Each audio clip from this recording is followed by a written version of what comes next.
Last spring, we came within 1 hour of seeing the federal government shut down for the first time in years. With unemployment still painfully high and the country crying out for good middle-class jobs, we saw President Obama and his administration drag its heels for months and resist all meaningful efforts to assist job creators, entrepreneurs, the people who make the engine of our economy work. And when political pressure finally forced him to act, almost 3 years into his presidency, what did he do? He offered Stimulus 2, a $447 billion, quote, jobs bill that does nothing more than give him something to campaign on, a gimmick in what he hopes is a second term. While the rest of us, 15 million Americans, fight for an opportunity to work, fight for an opportunity to put food on the table for their families, fight to be independent of government. This was just a scaled-down version of his first failed stimulus that led to the 9.1% unemployment rate we have today. And of course, for the second time in a row, a new fiscal year started on October 1st without a federal budget in place. Hadn't happened when Republicans were in charge, but it happened twice when Democrats were in charge. But this hasn't been all negative in my first 10 months as a member of the House of Representatives. The new Republican-led House is delivering where Democrats couldn't, where Democrats won't, and where Democrats couldn't imagine. Last April, the House passed a federal budget for the first time in 2 years. I was proud to serve on the Budget Committee, producing ideas, producing a path to a balanced budget, respecting taxpayers in this country again, and demanding a vision for our country that put people in the driver's seat, not government. Just a few weeks after taking office, we fulfilled the campaign promise, and we voted to repeal one of the greatest legislative mistakes of the last half a century. Most of us know it as Obamacare. But we repealed Obamacare in the House of Representatives, and we will not stop until that legislation gets repealed in the Senate and we have a president who will sign that repeal into law.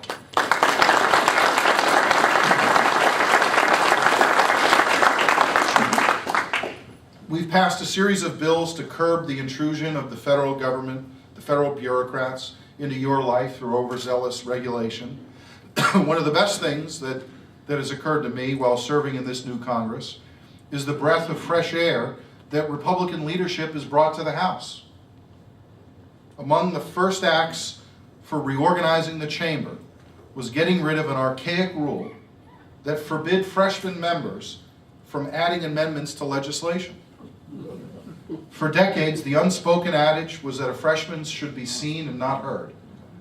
Well, thanks to a group of 86 freshmen who just got elected, we can now play a far more hands-on role in the legislative solutions that comes before the House of Representatives and comes before our country. And let me tell you why that is so significant. Because if you elect a Republican member to the House of Representatives, you can have your voice heard immediately. Not in the second term or the third term or the fourth term, but in the first month. Think about what kind of impact that could have on Vermont, on you as individuals and as our nation, when you have bright young minds eager to change the bureaucracies of Washington. Each month we now have a week where we actually come back to our districts. I can tell you it improves our ability to communicate with our constituents. It gives us the opportunity to actually listen to what Americans would like Congress to do. And I've always thought the less you're in Washington, the better. The less we're away from Washington, the harder it is for those members of Congress to make mistakes and to send us down the wrong path. One of the first and very first votes that we took in January was to cut funding for our own offices, our own staff, our own budgets. And it was followed by another spending cut this summer. We've actually cut our own budgets by almost 12% in the first 6 months that we've been in Congress. You won't hear that from our friends in the media. You will not hear that from CNN or MSNBC, that Republicans actually are doing more with less. But the House is more open, it's more accountable, it's more responsible and reasonable than in any recent memory of history. And we Republicans are working hard to make it the people's House, not just in action and in deed, but as well as in words. The American people elected this new Congress last November with a clear mandate and an unmistakable marching orders to turn things around. And we have honored this mandate with our votes. In the last 9 months, we've passed a full and complete repeal of Obamacare. We've passed cut, cap, and balance to regain the control of our country's finances through common sense steps of cutting existing spending, capping future spending, and passing a balanced budget amendment to the Constitution to make sure that Washington is forced to finally live within its means. And we've passed more than 12 bills that slams the brakes on intrusive, restrictive federal regulations by overzealous bureaucrats to free up small businesses to do what they do best, to innovate, to expand and create, and to make sure that our country sees the jobs it so desperately needs. And I'll tell you what happens every time we pass one of these pieces of bills, one of these pieces of legislation in the House.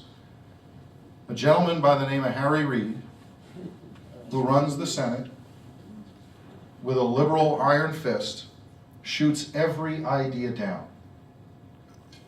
I often ask senators what they do all day, because they're certainly not voting. They're certainly not taking up the legislative agenda that we move from the House.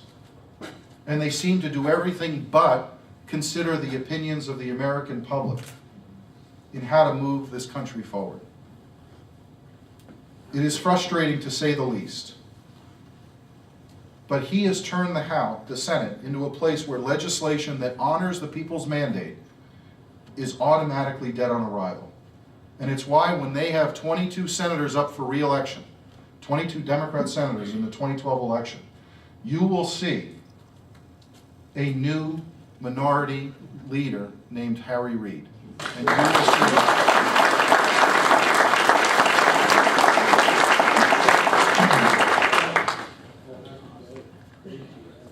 while there is so much gridlock on a day-to-day basis, and people hear about how we need to compromise and get things done, I believe that amid all of that gridlock, Republicans are finding ways to make progress, are looking to the future. I am, and I always have been, and I always will be, a proud Republican. But the American people want action and results from Congress. That's why I repeatedly, and other Republicans too, reach across the aisle to advance legislative agendas that we can all support, whether it's education, transportation, immigration, veterans issues, and so much more. But you don't get to hear about that when you turn on the evening news. But it is possible to stick with your conservative principles and also find common ground to accomplish the greater good for America. Still, this type of progress only comes in inches, and it only has come in inches in the last 10 months. But the problems facing our country demands progress that is measured in miles.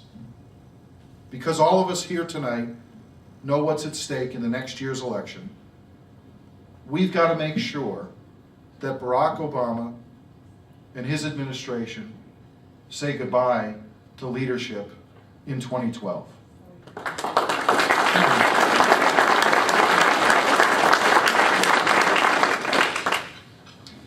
And in the House where I serve, Nancy Pelosi, I tend to get that reaction when I say her name. She is biding her time, hoping that the political winds will shift and restore her to the Speaker's chair. This is something that simply cannot happen.